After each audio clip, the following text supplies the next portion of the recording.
Our prayer this morning is the Lord's Prayer. Please recite the prayer with me if you wish. Let's bow our heads in prayer. Our Father, who art in heaven, hallowed be thy name. Thy kingdom come, thy will be done on earth as it is in heaven. Give us this day our daily bread, and forgive us our trespasses, as we forgive those who trespass against us. Lead us not into temptation, but deliver us from evil. For thine is the kingdom, the power, and the glory, forever and ever. Amen. Honorable members, you now may be seated. Inaka.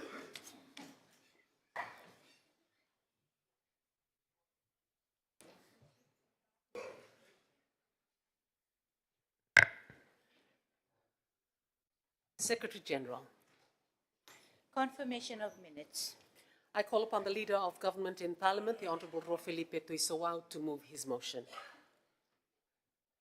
Madam Deputy Speaker, I move that the minutes of the sitting of Parliament held on Tuesday, 2nd December 2025, as previously circulated, be taken as read and be confirmed. Thank you. Is there a seconder? Madam Deputy Speaker, I second the motion. Thank you.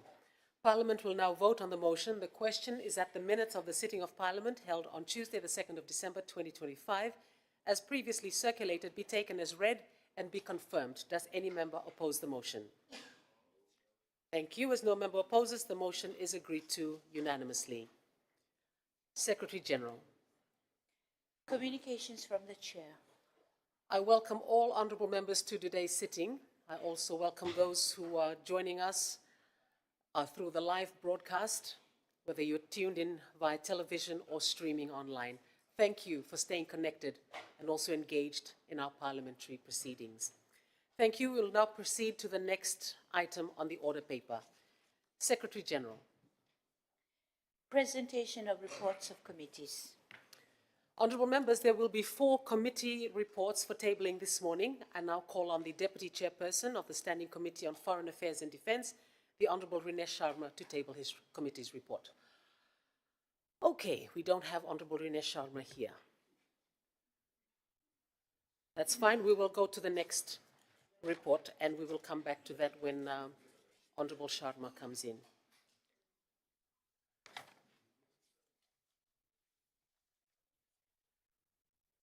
Honourable members, I now call upon the Chairperson of the Standing Committee on Justice, Law and Human Rights, the Honourable Ratu Rakwita Vakalalambure, to table his report.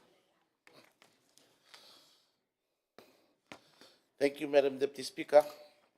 Madam Deputy Speaker, I'm pleased to present the committee's report on the review of the Burial and Cremation Bill, Bill number 30 of 2025. Honourable Deputy Speaker, the Standing Committee on Justice, Law and Human Rights was referred the Burial and Cremation Bill in October of this year to scrutinize and to return a report of its findings to Parliament. From the outset, the bill proposes amendments to the Burial Cremation Act of 1911, which aimed at updating the definitions of the law, increasing fines for non-compliance, and shifting certain responsibilities from the Permanent Secretary to the Minister responsible for health. The bill also has provisions aimed at ensuring proper handling and disposal of body parts and waste products, aligns measurement units with international standards, and strengthens regulations for burial grounds and crematoria. Honourable Deputy Speaker, to provide a brief background on the amendment to this Act, with respect to Clause 3 on the fines for unlicensed burial grounds, the fine for burying in unlicensed grounds is increased from $200 to $5,000. This particular amendment, Madam, states that a deceased person must be buried only in a licensed burial ground. Anyone who buries a relative in an unlicensed burial ground without approval by the Honourable Minister is liable for a fine not exceeding $5,000. In this case, Honourable Deputy Speaker, the overall burial grounds in Fiji that are currently registered are Kalambu and Nasinu, Narikoso, Sabsavu, Rewanga, Raralevu and Tambales, Singatoka, Suva Military Cemetery, Suva, Nasinu, Watuanga, Lebuka, Vaturekuka, Varavu, and Buninokonoko. Madam Deputy Speaker, the committee, through its report, has recommended that the Ministry of Health adopt a proactive approach in this matter. In particular, the Ministry should encourage all burial grounds to be formally registered under the Act, whereby such registration will ensure compliance with licensing requirements and enable effective monitoring of maintenance standards and provide the necessary legal framework for addressing unsuitable sites. Measurement units, clause 4. Madam Deputy Speaker, the bill replaces imperial units as yards with metric units, meters for distances related to burial grounds and crematoria. In terms of fines and fines in regulations, in clause 5, Madam Deputy Speaker, clause 5 of the bill amends section 7, subsection 3 of the Act. Section 7, subsection 3 sets out the penalty for failing to comply with the Minister's regulations on the maintenance of licensed burial grounds or crematoria. The maximum fines for breaches under this section are increased from $100 to $1,000. On offences and fines in clause 6, Madam Deputy Speaker, the fine for offences under section 8 of the Principal Act is increased from $50 to $1,000. Section 8 empowers the minister to prohibit burials or cremations in any burial ground or crematorium that is not deemed suitable. Basically, once the minister issues a notice in the Gazette prohibiting the use of burial ground or crematorium, any burial or cremation conducted there becomes an offence. This offence applies to individuals, caretakers, or operators who knowingly allow or perform burials, cremations in a closed site. Ministerial responsibility for breaches, clause 8. Section 15 of the Act is amended, whereby the responsibility for notifying breaches of burial conditions is shifted from the Permanent Secretary to the Honourable Minister. The fine for such breaches is increased from $200 to $1,000. Madam Deputy Speaker, this fine reflects the early origins of the law. At the time, $50 was a significant deterrent, but today it is considered outdated, and this would be one of the reasons for the amendment of the Act. Madam Deputy Speaker, the committee conducted public consultations on the bills across Viti Levu and Vodua Levu.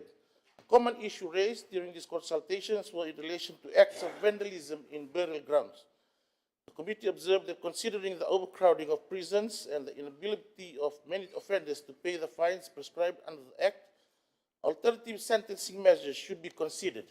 Specifically, community work was noted as an appropriate penalty that would promote restorative justice while reducing strain on the correctional system. However, the committee suggested that such measures must remain subject to the discretion of the courts, which are best placed to determine suitable sentencing in accordance with the circumstances of each case. At the conclusion of the review, the committee resolved that the current draft of the bill is generally sufficient, requiring only minor amendments to complement and strengthen the much-needed legislation. This position reflects the committee's view that the bill in its present form provides an adequate framework while acknowledging that small refinements will enhance its effectiveness and ensure it fully addresses the intended objectives. On that note, Honourable Deputy Speaker, I would like to thank the honourable members of the Justice, Law and Human Rights Committee for their deliberations and input. On behalf of the Standing Committee, I hereby commend the Burial and Cremation Bill, Bill number 30 of 2025, to the Parliament, and seek support of all the members of this august House for the bill. Thank you, Madam. Thank you. Please hand the report to the Secretary General.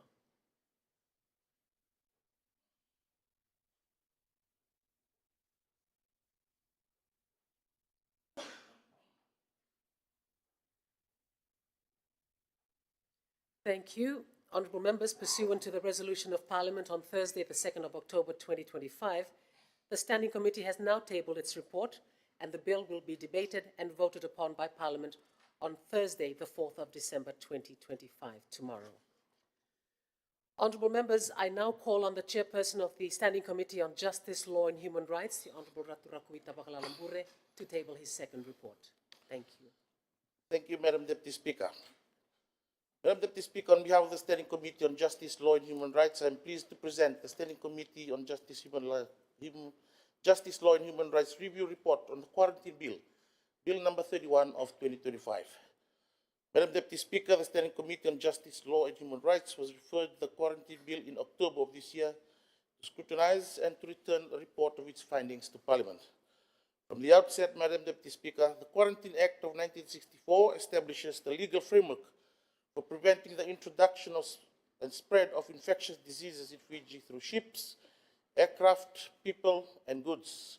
However, the Act contains limited definitions, small fines of $50 to $100, and enforcement through criminal prosecution. In contrast, the Quarantine Amendment Bill of 2025 seeks to amend the Act to modernize Fiji's quarantine framework to address today's global health threats. The bill expands coverage to include yachts, super yachts, and modern travel boats. These vessels will be subject to the same quarantine protocols as commercial ships and aircraft, which means that health and safety regulations can be enforced more consistently across all maritime arrivals. The bill also introduces clearer governance roles for the Minister and Permanent Secretary and strengthens penalties with fixed fines of $500 to $1,000 and higher penalties for corporations. Enforcement is more flexible as compared to the Act, allowing fixed penalties with criminal action only if unpaid. Overall, the 2025 bill updates outdated provisions to reflect modern disease surveillance, global travel realities, and contemporary enforcement needs. Madam Deputy Speaker, it is imperative to note that the Quarantine Act of 1964 has been amended on several occasions to reflect Fiji's changing constitutional and public health landscape. Following independence, the Constitutional Statutory Amendments Order of 8 October 1970 realigned the Act with a new constitutional structure established on the 10th of October 1970. Decades later, the Quarantine Amendment Decree number 54 of 2010, enacted on 15 September 2010, introduced significant updates to enforcement provisions and financial accountability measures in response to increasing international travel and trade. This amendment also ensured timely payment for quarantine services and established a fine, a $500 fine for non-compliance by vessels and aircraft, thereby strengthening Fiji's capacity to safeguard against infectious disease threats. The Quarantine Act of 1964, Madam Deputy Speaker, is complemented by the Biosecurity Act of 2008.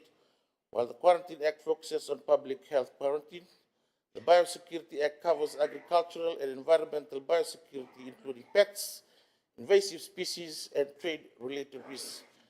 Madam Deputy Speaker, these were some of the findings the committee noted during its review of the bill. As part of the review, the committee also conducted consultation in targeted areas to gather opinions and feedback from the public.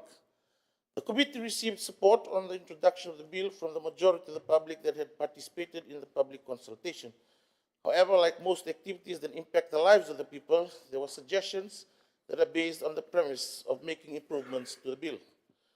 Honorable Deputy Speaker, some of the issues of the committee noted during the public consultation was on the bureaucracy of vessel checks with regards to ports entry in Fiji.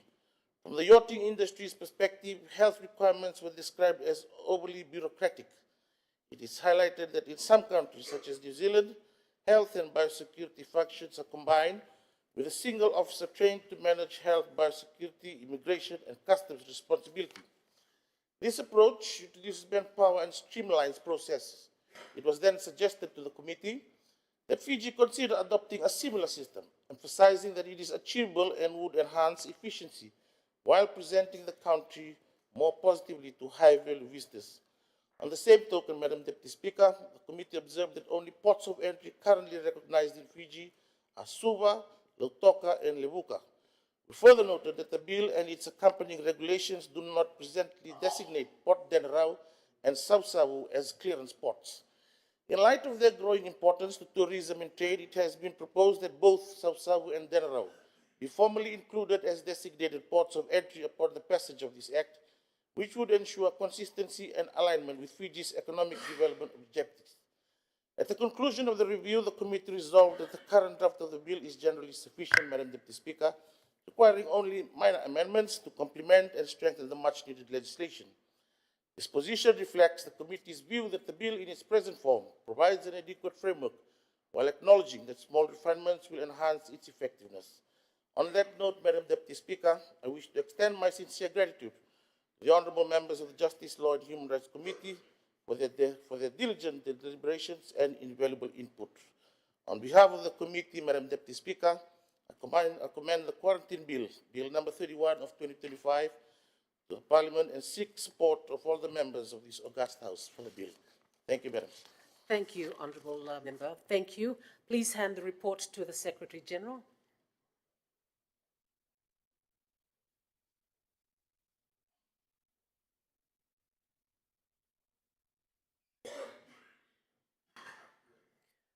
Honourable members, pursuant to the resolution of Parliament on Thursday, the 2nd of October 2025, the Standing Committee has now tabled its report and the bill will be debated and voted upon by Parliament tomorrow, Thursday, the 4th of December 2025.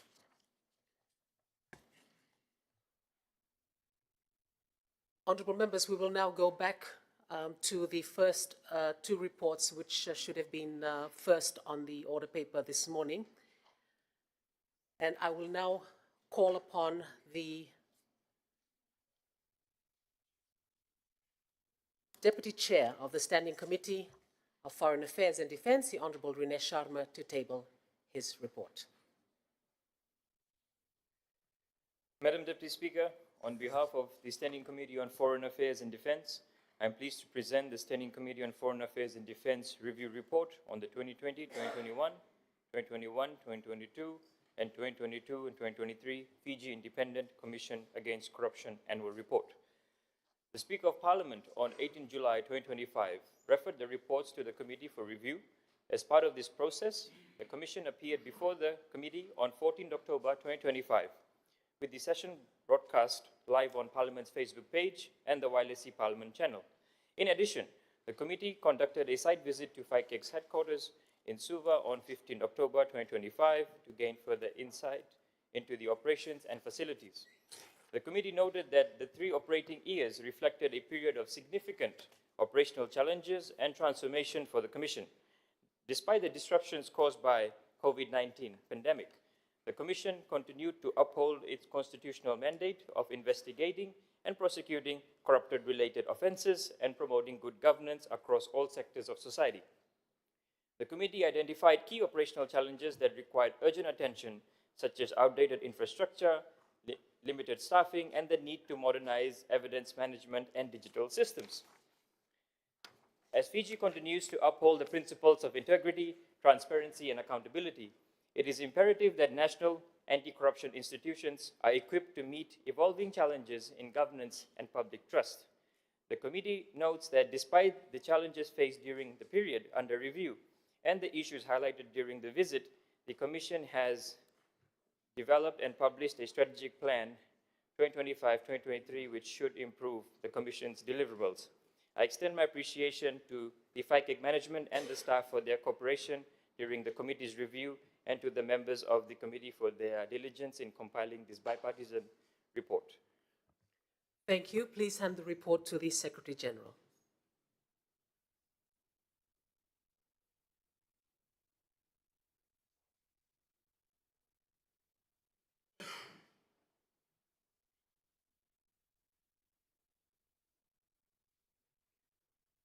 Honourable Sharma, you still have a part to play. Thank you. Thank you, Madam Deputy Speaker. Madam Deputy Speaker, on behalf of the Standing Committee on Foreign Affairs and Defence, I am pleased to present the Standing Committee on Foreign Affairs and Defence Review Report on the 2022-2023 Fiji Revenue and Customs Service. Honourable Sharma, sorry, may I ask you to pick up your other script, your first script? The first script, Honourable Sharma.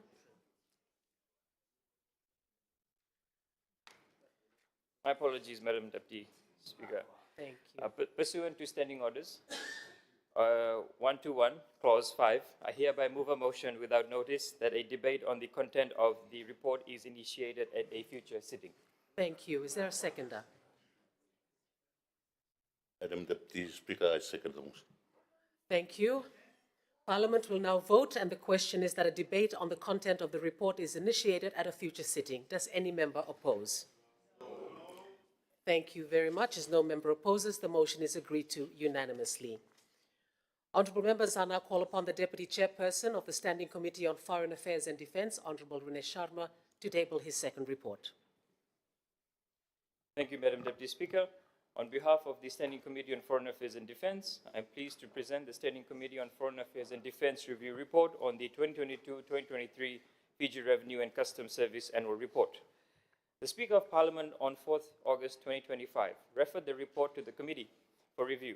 As part of this process, the Fiji Revenue and Customs Service appeared before the committee on 23rd October 2025 with the session broadcast live on Parliament's Facebook page and the YLSC Parliament channel.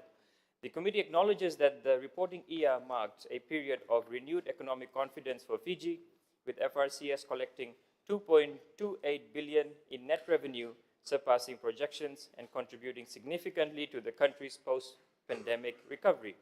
Throughout the review, the committee noted substantial progress in FRC's digital transformation agenda, particularly the expansion of taxpayer online service platform and the continued rollout of the VAT monitoring system.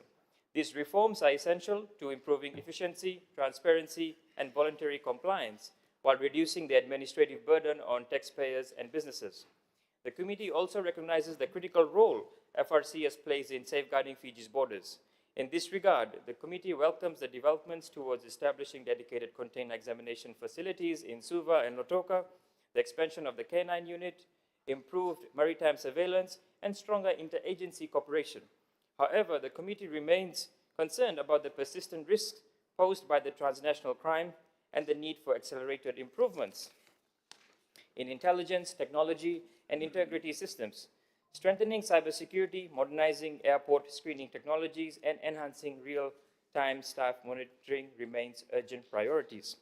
The committee further examined institutional challenges highlighted during the year, including tax debt recovery, the administration of student loans, gaps in border-related legislation, the capacity constraints arising from funding shortfalls. The committee commends the steps FRCS has taken to address these challenges, particularly through internal reforms, targeted partnerships with development agencies, and the implementation of a new job evaluation framework to retain skilled staff. Aligned with Fiji's commitments to the Sustainable Development Goals, the committee also acknowledges FRCS initiatives to promote gender equity, support MSMEs, and strengthen international partnerships with organizations such as UNDP, UNODC, WOC, JICA, and New Zealand Customs and the Australian Border Force. Based on these assessments, the committee makes several key recommendations to reinforce the operational capacity and integrity of the service. These include fast-tracking the establishment of container examination facilities, advancing cybersecurity safeguards, securing interim facilities for airport security technology upgrades, implementing a comprehensive integrity framework, expanding the K9 unit, and prioritizing customer-focused digital solutions through the taxpayer online system and the public awareness campaigns. The committee anticipates that the findings and recommendations contained in this report will support ongoing reforms within FRCS and enhance its ability to fulfill its mandate of revenue collection, customs services, and border protection. I extend my appreciation to the FRCS management for their cooperation throughout this review process and to the members of the committee for their due diligence in compiling this bipartisan report. Thank you. Please hand the report to the Secretary General.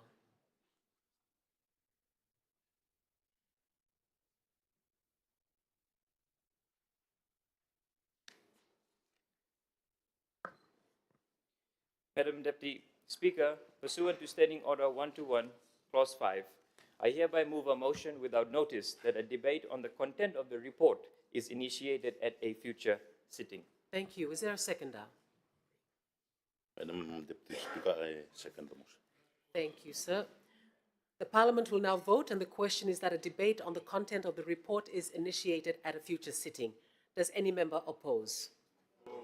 As no member opposes, the motion is agreed to unanimously.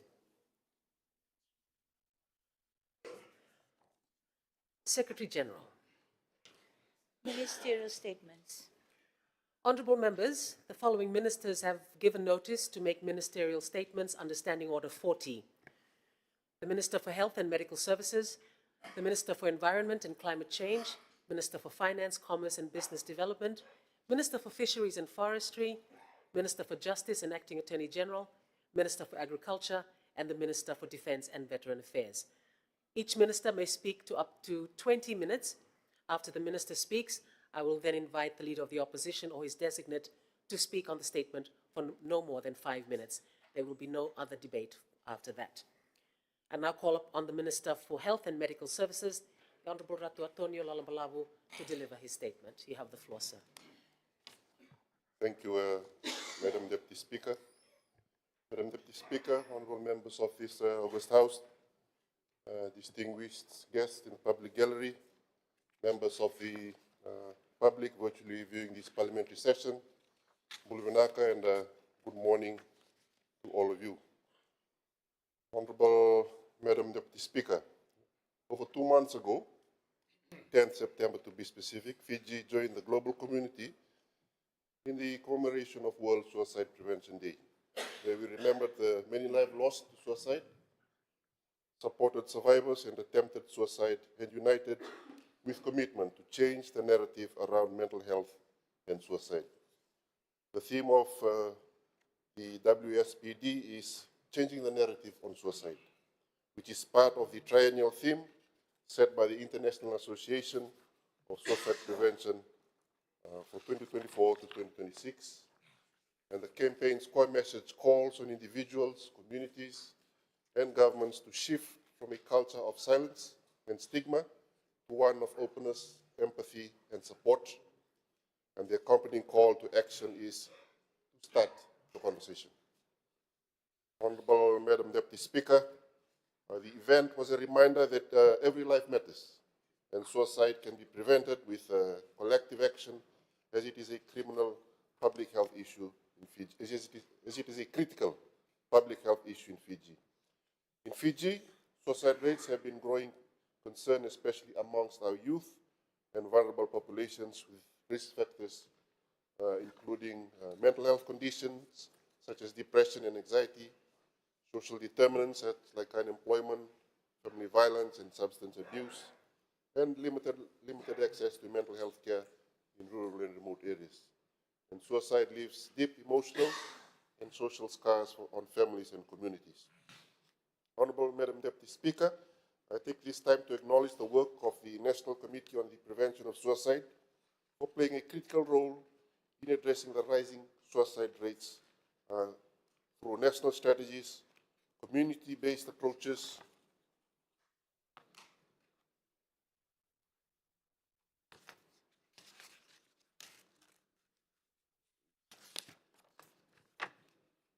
and NCOPs have developed a comprehensive national framework to address suicide prevention with its key strategic directions to include implementation of national policies on suicide prevention, strengthening mental health services, especially in rural areas, community engagements, and building awareness to reducing stigma. Suicide prevention is incorporated into broader public health initiatives, promoting mental well-being across all sectors. The recent NCOPS reports, which provides an overview of the work completed in suicide prevention across Fiji, states that from January to August this year, Fiji recorded a total of 110 suicide cases, out of which 63 complete suicide and 47 attempted suicide cases. A total of 13 youths whose age ranged from 18 to 24 years committed suicide, while 11 youths attempted suicide during the first 8 months of this year. The reports also state that our elderly population, those who are 60 years and above, have not been left out in this critical public health issue, as 11 of them have committed suicide and 5 attempted suicide. Honorable Madam Deputy Speaker, the reports also highlight that ethnicity-wise, Fijian of Indian descent recorded the highest number of 41 committing suicide and 33 attempted suicide cases. Itoke recorded 21 suicide cases, 13 attempted suicide cases. The report indicates that males account for 70% of all cases, with hanging and chemical ingestion being the most common methods used. The Western Division continues to record the most number, with 32 suicide cases and 30 attempted suicide cases.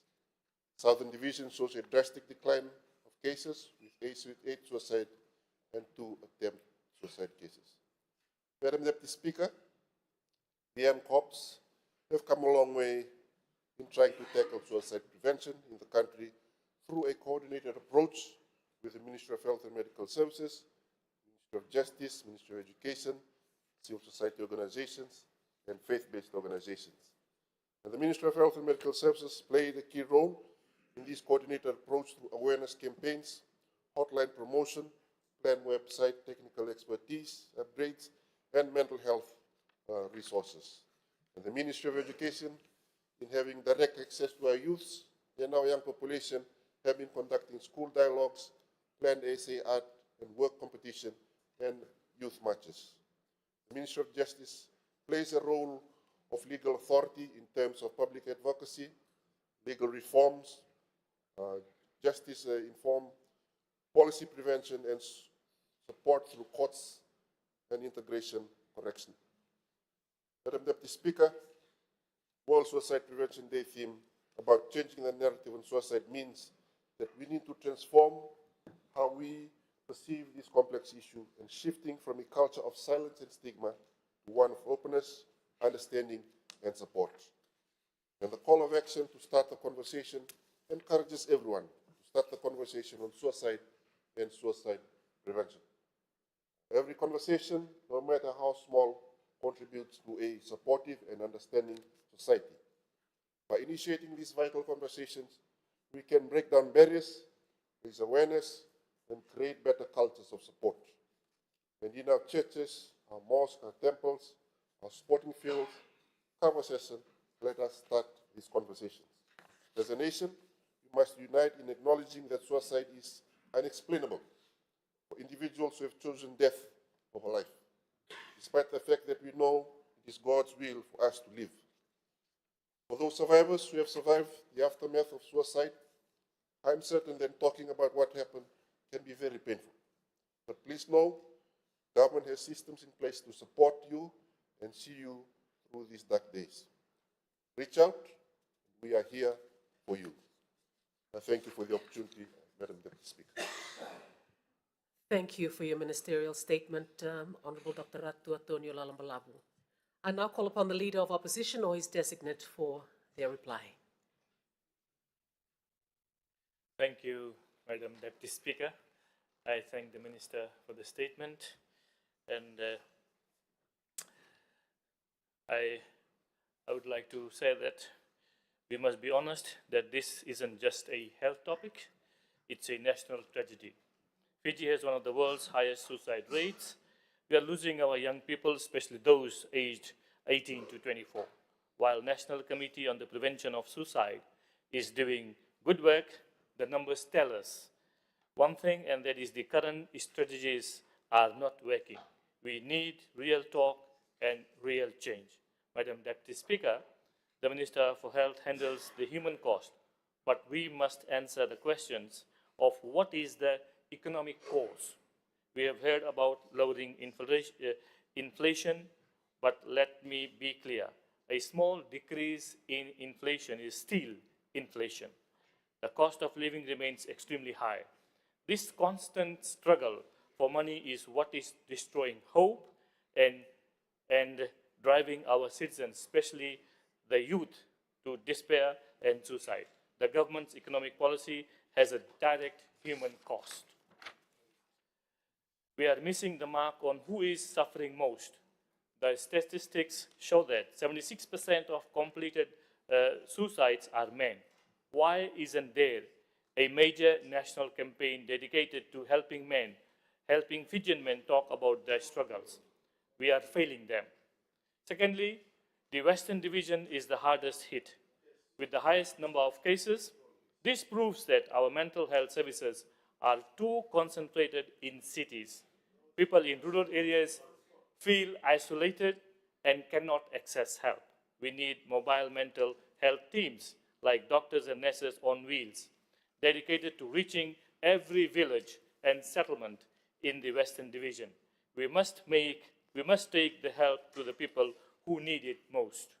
Madam Deputy Speaker, the crisis starts at home. The main cause of suicide is not just sickness, the problems with relationships and family conflicts. We must support the family unit.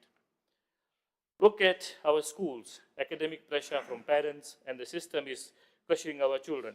Students feel they must commit suicide if they fail an exam. We need the Minister for Education to immediately implement programs that teach students their value is not tied to their grades. We must teach resilience. Madam Speaker, I know exam results, this is December, exam results will be out. I'm humbly requesting all the parents not to put too much pressure on their children if they do not not do so well in their exams. And today I think the Fiji 80 examination is out, result is out, and I congratulate all those who have done well, and those who have not done so well, there's always a second time. We also need more accessible free counseling for marital and family problems. We expect families to handle all the stress of modern life, but we give them no resources to do so. We must invest in healing the family to heal the nation. Madam Deputy Speaker, this is not just the health minister's problem. It is the entire government responsibility. We need inclusive approach where we demand that the minister tell us what the Ministry of Youth and Sports and the Ministry of Social Welfare are specifically doing to fight this crisis. We need teamwork from all ministries. Finally, we need transparency. I call on the minister to provide this parliament with a detailed report twice a year. This report must show us not just effort, but results, a clear decrease in the number of attempted suicides, especially among our young people, and better access to services in the Western Division. We must measure our success by the lives we save. Madam Deputy Speaker, the government has boasted about extra money and surplus, of which some have been used for other health issues. Now, we must find significant dedicated funding for this mental health crisis. We must stop counting the dead and start investing in hope. Thank you, Madam, for the opportunity. Naka. Thank you very much, Honorable Bilal. Thank you.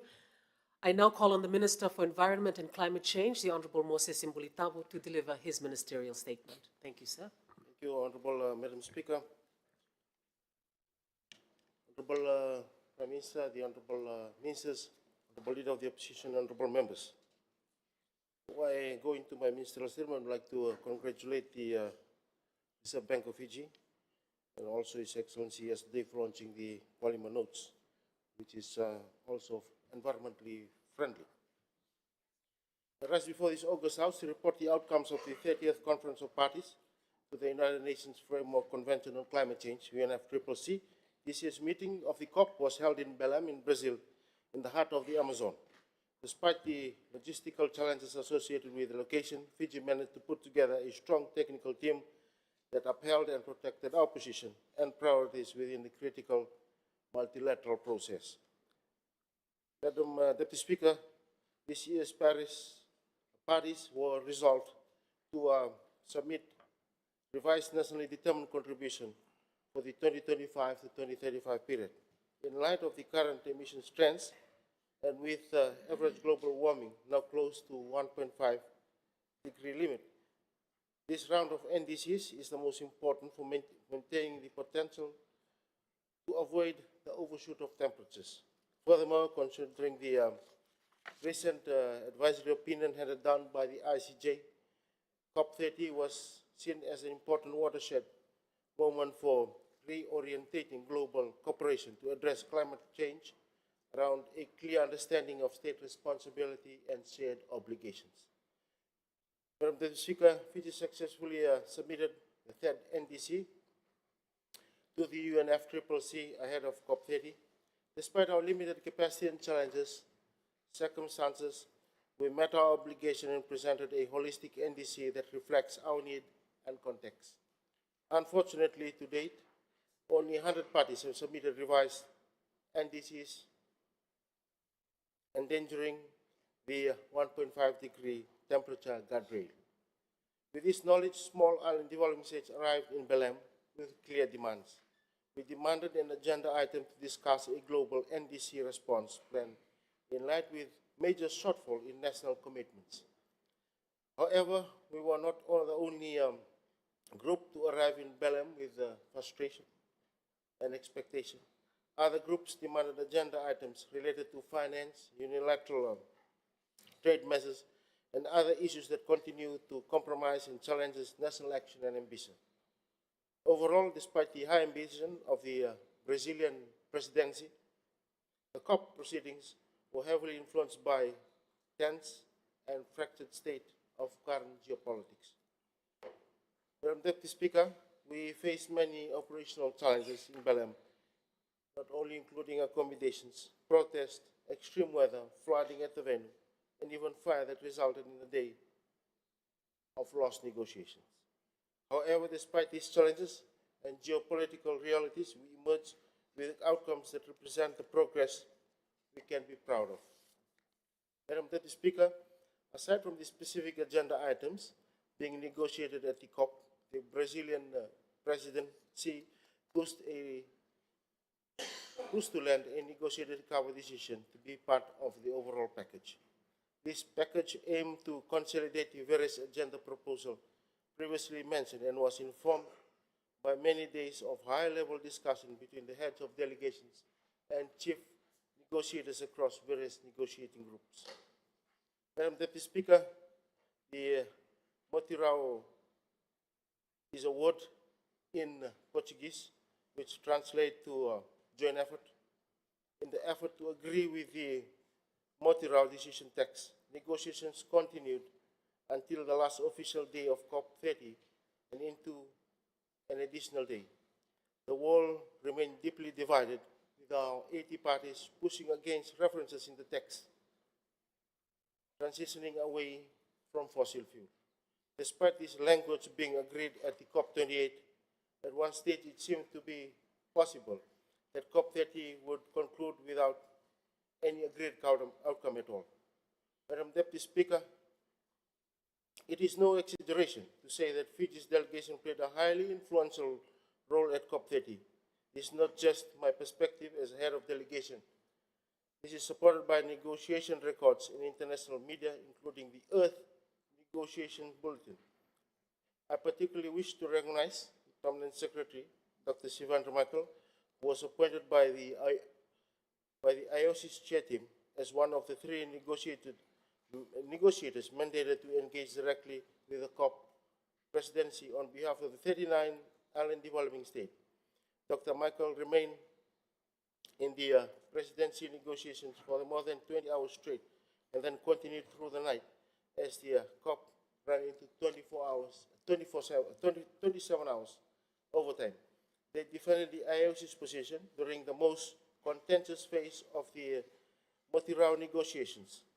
His efforts, especially on the final text, helped secure commitment by developed countries to triple adaptation finance by 2030, ensured strong language urging increased adaptation finance pathway to developing countries.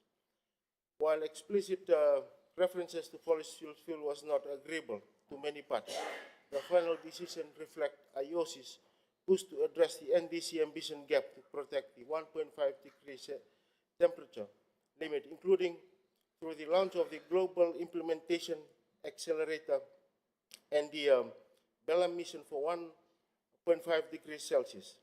These achievements were secured under the extraordinary pressure, and the Permanent Secretary's leadership in that negotiation room was central to ensuring Fiji and the PCs achieve the best possible outcome.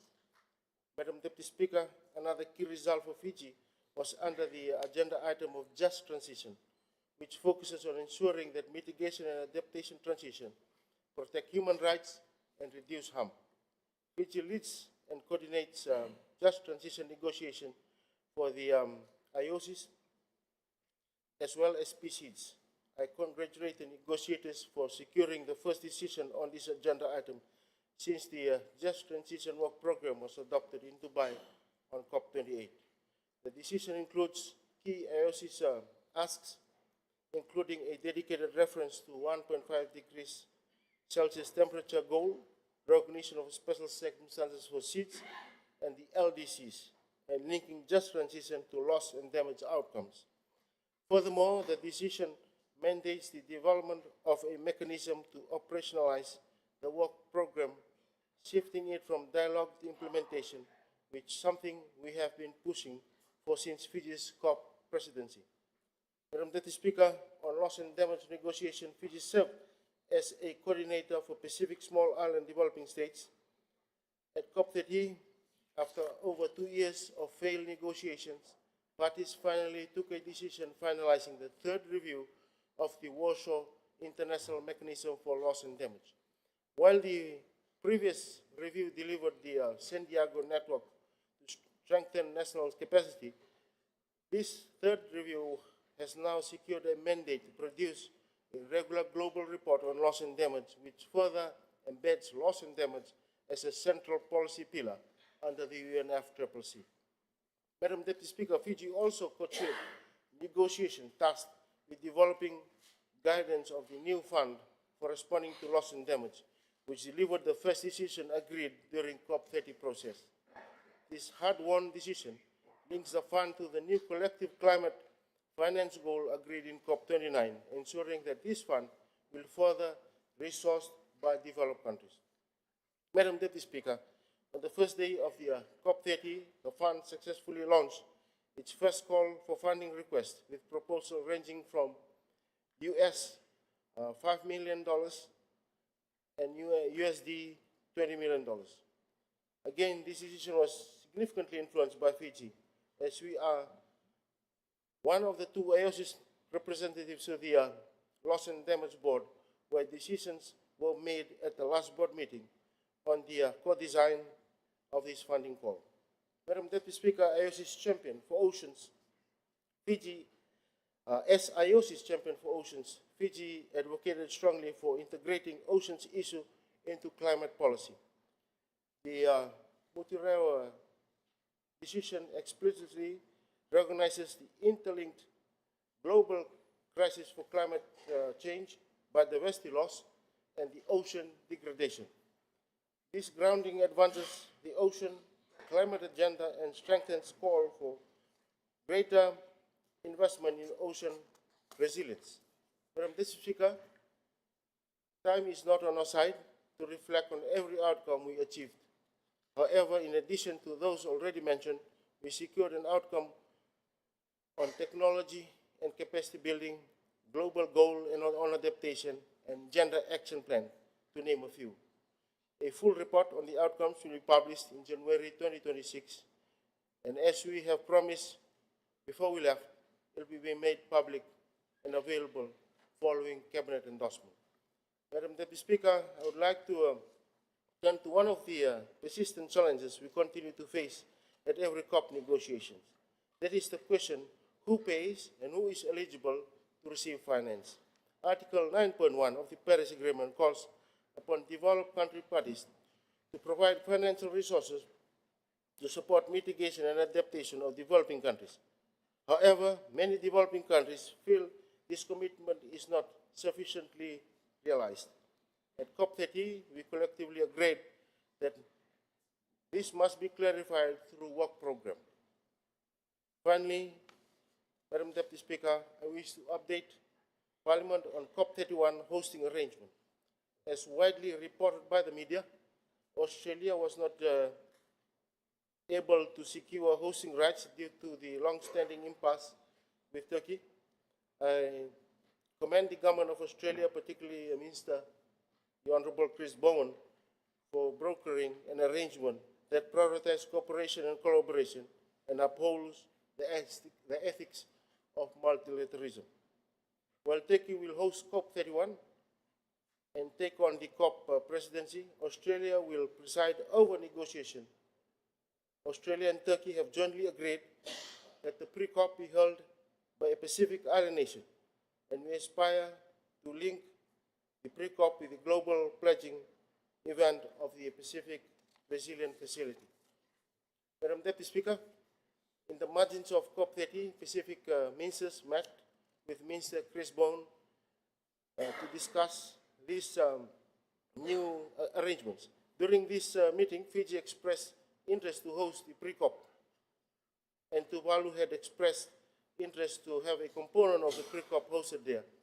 The Secretariat, made up of PIFs, SPRAP, and Australia, have been asked to host another ministerial meeting in the coming months to discuss pre-COP hosting arrangements.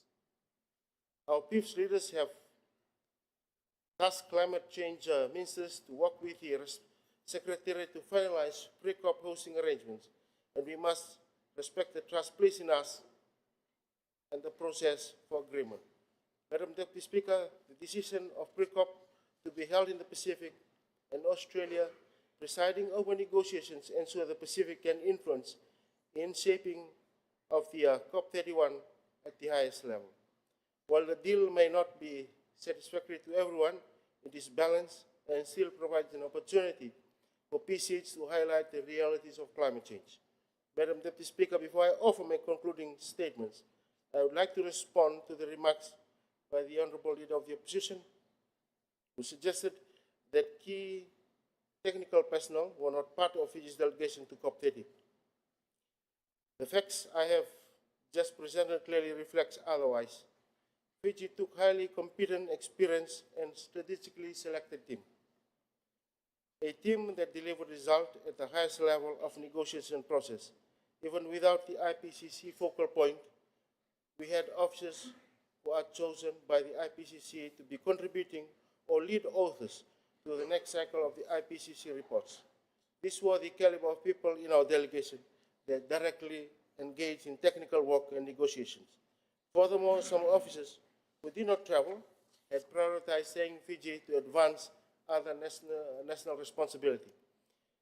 It would be the outcomes Fiji secured at COP30 and the significant role UNESCO played speak for themselves. Madam Deputy Speaker, I wish to address the narratives of some of the members of the public that continue to question why Fiji sends a large number of people to climate COPs, or why do we even need to participate in these multilateral processes. Let me be very clear. Fiji does not attend these meetings as spectators. We attend to defend our economic interests, our people, and our sovereignty. As parties to the convention, it is our obligation to attend and contribute to this multilateral process. COP is where the rules, the finance, the safeguards, and global climate obligations that directly affect our nation are negotiated. Our development partners understand this, which is why they provide substantive financial support to enable our participation. We agree that the challenges at home require urgent attention, but it is equally important for our citizens to understand that many of these challenges will continue to worsen if the world's major emitters and global polluters continue to operate as usual. Without global cooperation on climate finance, adaptation, emission reduction, and protection of the 1.5-degree limit, Fiji will face escalating costs, greater climate impacts, and deeper vulnerabilities. No matter how hard we work domestically, we also will not benefit from any climate funds operating under UNFCCC if we are not a party to the convention. If Fiji is not in the room, decision will be made about us or without us. Negotiations determine the level of finance available for adaptation, rule of governing loss and damage support, and the recognition of special circumstances for seed. Each of these direct implications to our villages, coastal communities, our infrastructure, our insurance costs, and even our long-term statehood. This is why we send a team that is technically strong, present across multilateral negotiation streams, and capable of shaping outcomes because of the consequences of silence or absence are far greater than the cost of participation. A good example is the Community Climate Adaptation Facility, or CCAF. At COP29, we agreed on with the Global Center for Climate Mobility to the design and funding call for community directly. The team returned from COP and worked throughout the first half of the year to get the design document finalized and advertised. Fiji was the first country to roll out CCAF project. In August, 3 communities were selected from the 11 that applied, and the funders have agreed for these funds to go directly to the community to support their projects. We agreed from the onset that the funds will go directly to the communities, and we negotiate on the terms and conditions. Next week, Maduatai will be receiving its first payout of the $100,000 USD secured. My team is now finalizing the contractual agreement for Narata Village in Nanrunga and Vunyun Rovu in Naitasiri. To add, my permanent secretary has been working with the GCCM team on a proposal on a green climate fund to expand this initiative so that other communities can also benefit. The truth is that we need bankable projects, and communities will be supported to develop bankable project proposals. So, to members of the public who continue to disregard these realities, this is exactly why being at the table is not an optional for a vulnerable nation like ours. It is essential. Madam Deputy Speaker, to close, I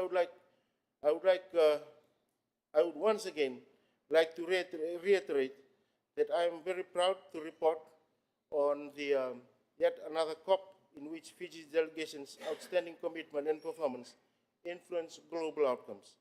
At every turn, our negotiators came forward with proposals and solutions, and our positions were recognized in the final hours, when the process involving 50,000 people is reduced to a room of fewer than 50 delegates. Our delegates played many roles in the process. Our views were always sought.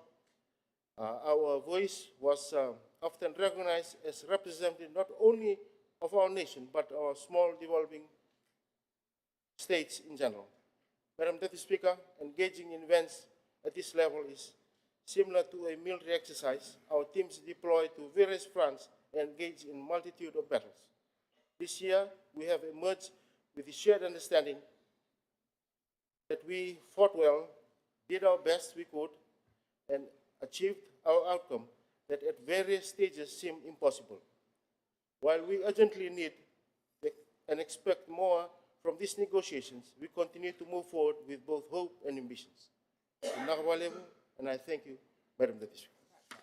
Thank you very much for your update, Honorable Bolitabo, Minister for Environment and Climate Change.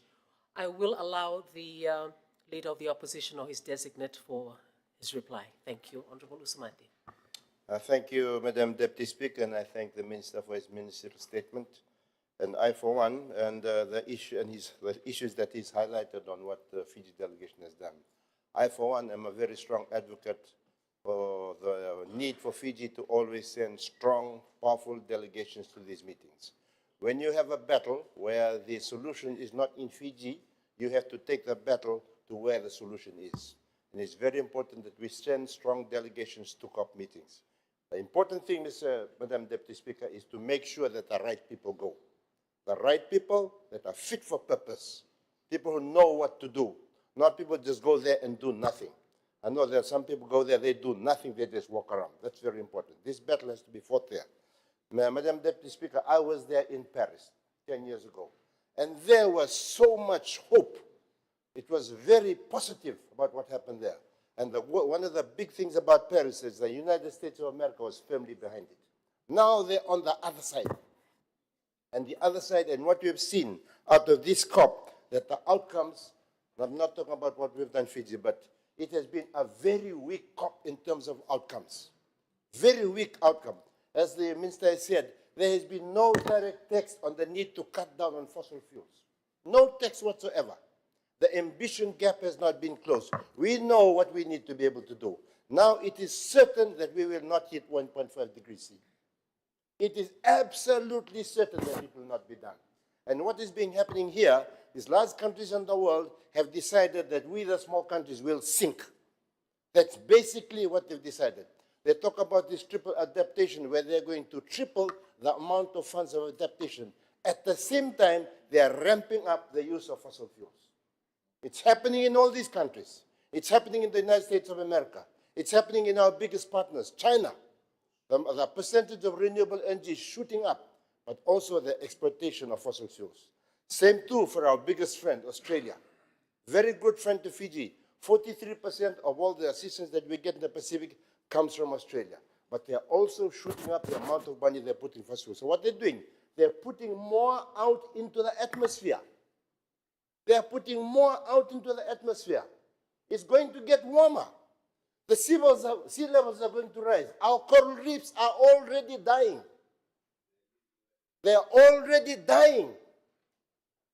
And this is what is happening. The former Prime Minister used to refer to all of these countries as the coalition of the selfish. I would call them now the coalition of the short-sighted, shameless selfish.